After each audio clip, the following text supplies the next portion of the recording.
नहमदुहु व नसल्ली अला रसूलिल करीम अम्मा बाद बिस्मिल्लाहिर्रहमानिर्रहीम। खारिशी जानवर की कुर्बानी का हुक्म। भाई मोहम्मद अब्दुल मन्नान साहब जो है पेशावर से पूछते हैं कि खारिशी जानवर की कुर्बानी का क्या हुक्म है, यानी ऐसा जानवर जिसको खारिश हो चुकी हो, आया कि उसकी कुर्बानी करना जायज़ है नहीं है। तो भाई अब्दुल मन्नान साहब बात यह है कि देखें, अगर खारिश इस कदर बढ़ चुकी है कि खारिश की वजह से जानवर दुबला पतला हो चुका है, कमज़ोर हो चुका है, लागर हो चुका है खारिश की वजह से, या फिर इस कदर खारिश बढ़ चुकी है कि खारिश के असरात गोश्त तक पहुँच चुके हैं, खारिश के असरात जो है वो गोश्त में ज़ाहिर हो रहे हैं, तो फिर ऐसे जानवर की कुर्बानी करना जायज़ नहीं है।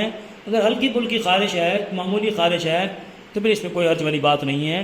क्योंकि ज़्यादा है कि जिसकी वजह से जानवर कमज़ोर हो चुका है या खारिश के असरात गोश्त तक पहुँच चुके हैं, फिर जायज़ नहीं है।